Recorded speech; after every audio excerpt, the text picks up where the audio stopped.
Welcome to the Fantasy Champions Fantasy Football Podcast. Here's your host, Morgan Colby and Rick Lemon.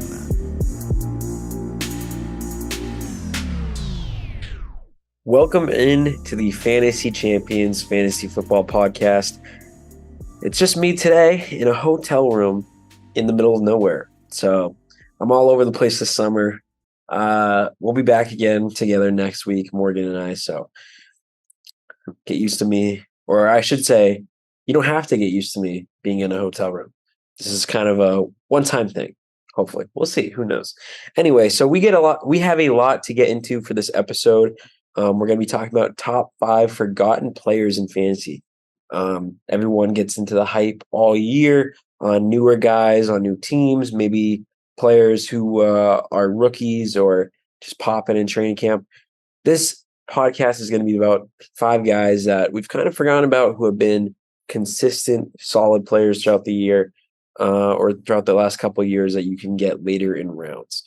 But first, before we do this, be sure to do the following and check out our website at fantasychampions.com. Follow us on Twitter and Instagram.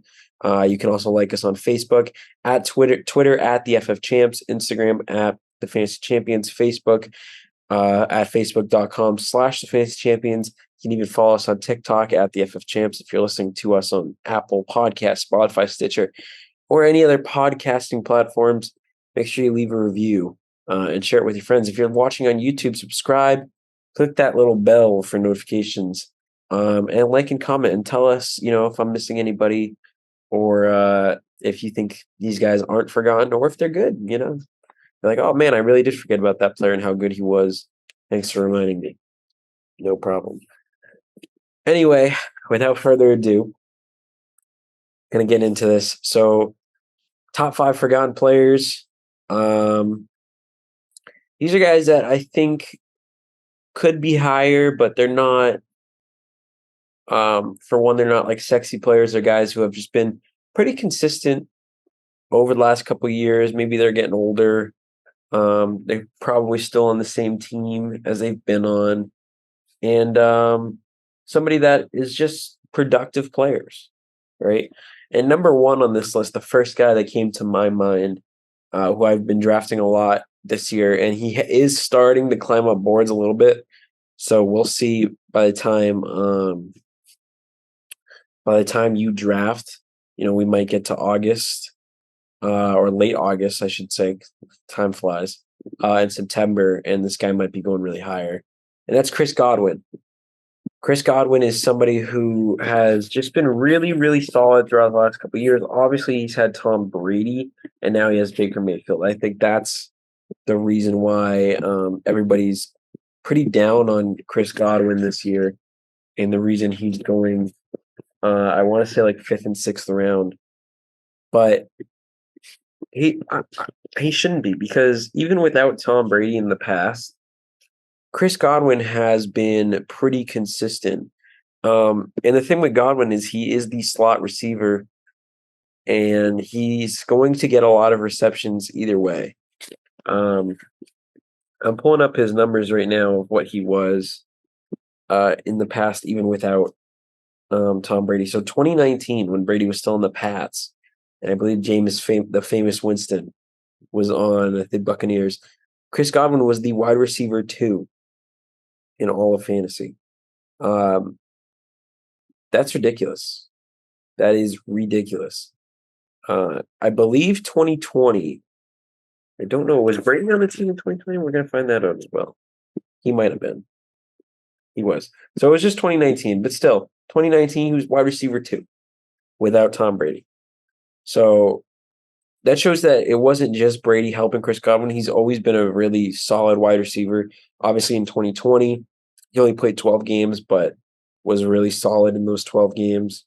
In terms of points per game average, he was in the top 15 that year. 2021, same thing. He was wide receiver 16 on the year, but only played 14 games. Was in the top 15. I think he was in the top 10 that year in points per game, actually, or top 12. And then in 2022, same thing. He was wide receiver 19 last year, playing in 15 games, coming off a torn ACL. Now in 2023, with potentially a full season under his belt, completely healthy now, he's still going to produce. Is he going to get a lot of touchdowns? Probably not. Probably not. I don't think the Buccaneers offense is going to be great. But he only had 3 touchdowns last year and produced in PPR leagues because he's a PPR machine. He had 104 catches in 15 games last year. He's going to be the leader in the team in targets at this point in his career. He's a better receiver than Mike Evans, in my opinion. He's also just fits, I think, the offense better than Mike Evans at this point in his career, and fits Baker Mayfield's style of play a little bit better, I think. Baker will sling it down to Evans, and it's definitely going to happen. But in terms of fantasy production and just getting those quick short yard gains, Chris Godwin will be that guy. So he's always consistently finished ever since 2019. He has been in the top 15 in points per game every single year for wide receivers. And now you're getting that guy as like the wide receiver, 20 something, 26, 27. And to me, it's a screaming value. And it's somebody that I think a lot of people are down on and kind of have forgotten about because Brady's not there. And there's all these new receivers on new teams or with new situations that are a lot more appealing to people than Chris Godwin. But look, he might not have Brady anymore, but he's still just a really solid wide receiver. Number 2, keeping it at the wide receiver position, I have Deontay Johnson, and he's somebody who I was kind of down on myself in the beginning of the offseason, and I still don't think he's a superstar or anything, but he's definitely forgotten about. I mean, he's going in the 6th round in drafts and even 7th round in drafts as, again, a guy who has been really, really good the last couple of years. In 2020, he was wide receiver 21 in just 15 games played, was a top 20 receiver in points per game. In 2021, he was wide receiver 8 in PPR. Wide receiver 8 in PPR in 16 games. Then last year happens. Kenny Pickett, rookie quarterback, Mitch Trubisky was in there as well, and finishes the wide receiver 30. And everybody looks at last year, and he's the reason they're not, or last year was the reason you're probably not interested in Deontay Johnson this year. And I understand. He was really disappointing last year. Obviously, the fantasy points weren't there. But look at his situation with Trubisky and Kenny Pickett, right? And then you look at his stats. He had 0 touchdowns last year. He played 17 games with 0 touchdowns. That will not happen again. We talked about this last year. The perfect example was like Cole Kmet, and that offense wasn't even that good, but he still went from 0 to 6 touchdowns. Deontay Johnson will not. He's not going to get 147 targets and get 0 touchdowns again. It will not happen. And Kenny Pickett, although he might not be a good quarterback, he might not be a good quarterback at all, he still will have most likely better statistics than he did last year. The Steelers' passing offense last year was one of the worst in the NFL. I believe it was like bottom 5 in touchdown passes and bottom 10 at least in passing yards. And I don't think Kenny Pickett is all that, but I think he can at least, at the absolute worst, repeat what the Steelers did last year, which was 12 passing touchdowns and 3,600 yards. I really don't think that's going to happen again. I could see like closer to, maybe the yards isn't too different. Maybe it's like 36 to 4,000 yards, but you're expecting at least like 20 touchdown passes from Pickett, which isn't great. But, even if you want to say like closer to 15, like 15 to 20 passing touchdowns for Pickett, which is not a good season, that's still better than what they did last year as a team. And you would also expect Deontay Johnson to be more involved in that next year. Like Najee Harris had 3 receiving touchdowns last year. If Kenny Pickett still sucks and they throw 12 touchdowns again, I don't think Najee Harris gets that big of a chunk of the receiving touchdowns. Derek Watt, the fullback, had a receiving touchdown last year. Connor Hayward, the backup tight end, had a receiving touchdowns last year. So there was a lot of pieces, and you see that a lot with NFL offenses when random guys get receiving touchdowns, but usually the offenses will have 20 plus passing touchdowns. So in an offense that didn't last year, it was kind of a rarity to see those random guys get touchdowns. And if that happens again, in terms of Kenny Pickett not throwing a lot of touchdowns, it won't go to those random guys. Deontay Johnson will get a decent amount of receiving touchdowns, or at least a couple, which you would take because he was the wide receiver 30 last year in PPR. And if you just add like 2 or 3 touchdowns to that mix, which is still brutal, he becomes like a top 25 wide receiver in fantasy. And this is a guy right now who's getting drafted as the wide receiver 30 right now. So he will outperform the ADP with just like 2 or 3 touchdowns if he has the same season as he did last year, which I think he will. And even despite the struggles, he still had 147 targets. Still really, really solid. So I think he is going to be someone who will be worth the ADP that you draft him at, and is still a really good wide receiver 2 or 3. I think he's for sure been forgotten about and thrown to the curb because, I mean, I honestly did with Deontay. I threw him to the curb completely. In the very beginning of the offseason, I was not, when I was doing best ball drafts, I was not drafting him at all. Wasn't touching him with a 10-foot pole. And now as the offseason has gone along, we kind of looked back at last year, studied a little bit. I think Deontay Johnson will have a better season in 2023. And he's at least worth the ADP for sure. Especially once you get to his range and you're starting to look at guys like Gabe Davis, you're looking at guys like Treylon Burks, Kadarius Toney. I would take Deontay Johnson over those guys every single time, especially in PPR formats, which is, I think, key. Next guy, we go to the running back position. That's Joe Mixon, and he's kind of similar to Godwin, where in the beginning of the offseason, he was really low. We weren't sure if he was going to get suspended or what was going to happen with this situation, but he was getting drafted pretty late. He is now also starting to move up boards. I want to say he's like a 5th round pick now, 4th round pick. And he might even move higher depending on if the Jets sign Dalvin Cook. Maybe Breece Hall kind of falls down in drafts. So he's starting to move up boards, but he's now moving up to a spot where he should be because I think people had forgotten about him. He's never been a sexy running back in fantasy. He still isn't. But he's always been pretty consistent. And this year in particular, he's just a really solid value because he's getting drafted as the wide receiver 14, or sorry, running back 14. And the last 2 years with Joe Burrow in that offense, he will produce at that level, if not higher. 2021, running back 4 in PPR. Last year in 15 games, he was the RB10. And you're drafting him as the RB 14, 15. Like, this is a guy who nobody wants him because he's not going to put up 30 fantasy points in a week, or he's not going to be a top 5 running back. He's probably not going to win you a league, but he's definitely getting forgotten about as a really, really solid RB2. Like, if you're drafting him as your running back 2, I mean, you're hitting home runs here. And even if you want to go kind of a little zero RB first 3 rounds, you go receiver, receiver, tight end, or receiver, receiver, quarterback, or receiver, receiver, receiver, and you end up Joe Mixon as your RB1, I think you can live with that. You can for sure live with that if you have a stacked team around him. Again, he was a low-end RB1 last year.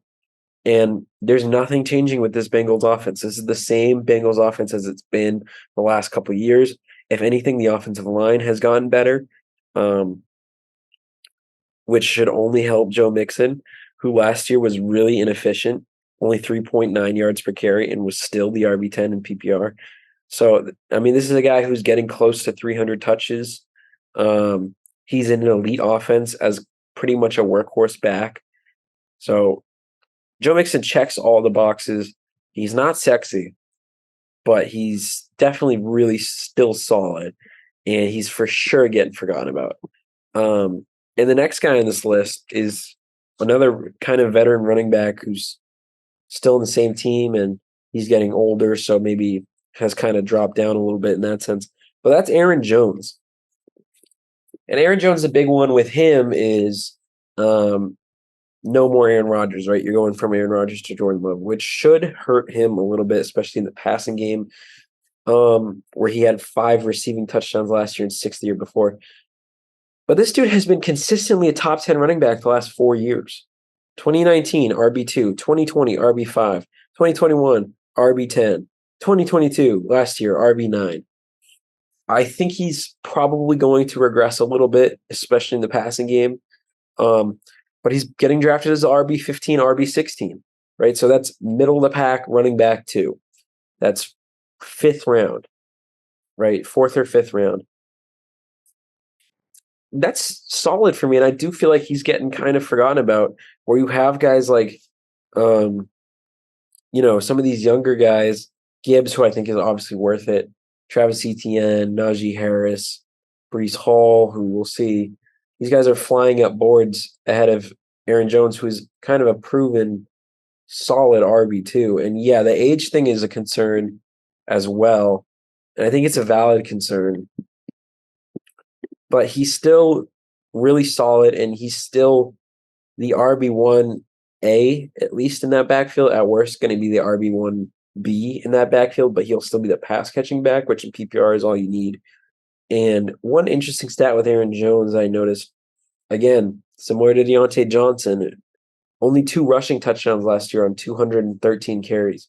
So he had 1,100 rushing yards, 213 carries, and only had 2 rushing touchdowns, which I think is really interesting. And I would expect that to go up even if Green Bay has a kind of a bad offense, which I don't think they will. I don't think it'll be a great offense, but I don't think it's going to be bottom of the league. I think Jordan Love can be at least serviceable. And you could expect Aaron Jones to get like 4 to 5 rushing touchdowns, which will be better than what he did last year. So if he loses, 1 or 2 receiving touchdowns, I think he adds that up in the rushing category.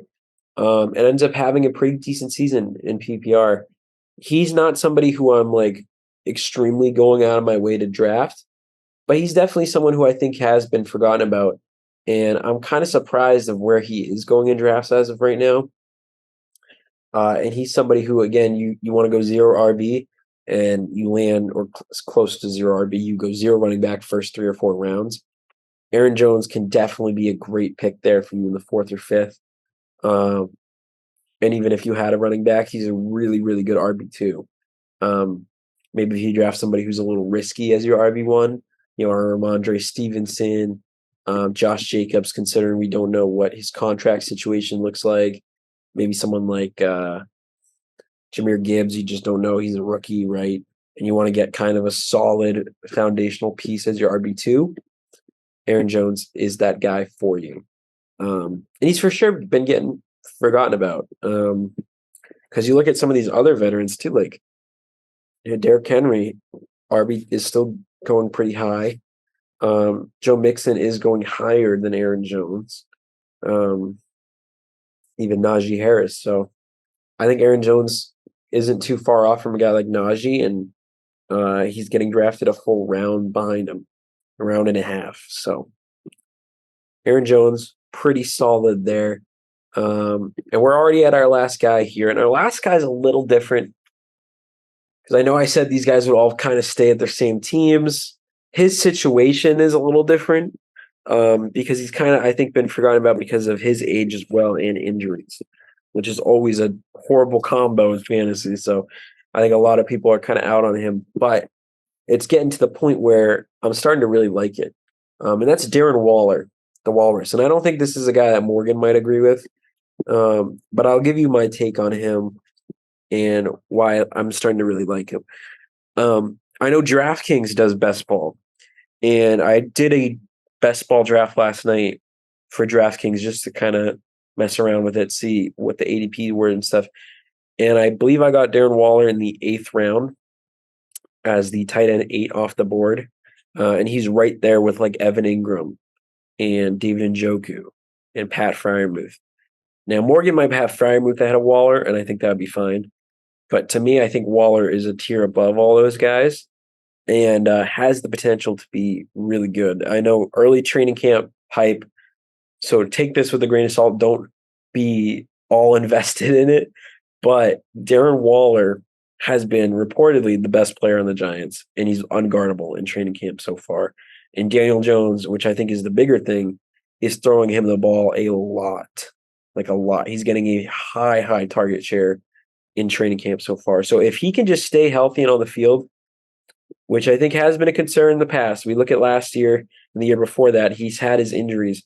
But if he can stay healthy, this is a guy who he has the talent to be a top 3 or 4 tight end in fantasy that you're getting in the Njoku, Evan Ingram range. And if he is injured or he sucks, like, it's not the end of the world. He's not to a point where it's going to compromise your roster if he sucks.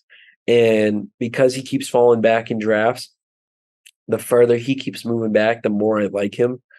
I'll probably be targeting him in a lot of drafts. Again, the age is a concern. The injuries is a concern.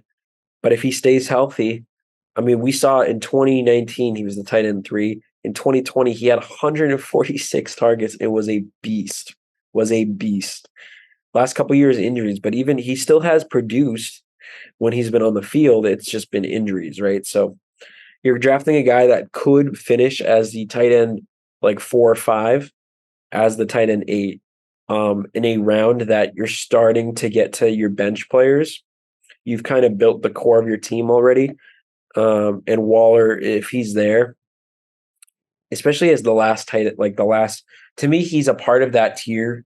He's a part of the Kyle Pitts, the Dallas Goederts, the maybe one tier below Kittle. But so I put him in that Pitts Goddard tier, and he's by far the last guy to get drafted there. So, and to me, you can make the argument he should be the top guy in that tier, as I think he could finish higher than those guys if he's healthy. But that's the key, right? It's just health. But you never know, right? With fantasy football, you just really don't know. We all thought McCaffrey and Barkley were going to get injured last year. They didn't. So if Waller stays healthy, he's going to be like one of those guys in the sense of he was worth the pick despite the injury concerns. And I think Waller will be that this year. He's definitely getting slept on, for sure. He's definitely getting slept on. I think he's kind of been forgotten about a little bit at that tight end position. So go do yourself a favor and get Waller in like the 8th or 9th round, especially if you see him slipping. He's got the potential to do really, really good things this year. So with that concludes our show. Some interesting guys on this list that I think you should not forget about. You should keep these guys in the back of your mind. I know at least I am. And these are all guys that I at least initially kind of had, I don't want to say forgotten about with all of them, but at least kind of pushed them to the side and weren't really in on them. And now here we are in August and or maybe the end of July. I don't know when this is going to come out, but and I'm starting to be like, okay, seeing how the rest of the community views these guys, it makes me be like, and now with some projections under my belt, and a lot of more drafts, and kind of most of the summer now to look at some of these guys, I think I'm a lot more willing to draft all of these guys. And I think they've all kind of been forgotten about the fantasy community and are guys that you should be in on. So with that concludes the show. So don't forget to check out our website at the FF Champs. Follow us on Twitter and Instagram, and we will talk to you Tuesday, Fantasy Champs. Thank you for listening to the Fantasy Champions Podcast. Make sure you subscribe on iTunes and YouTube, and follow us on Twitter at the FF Champs.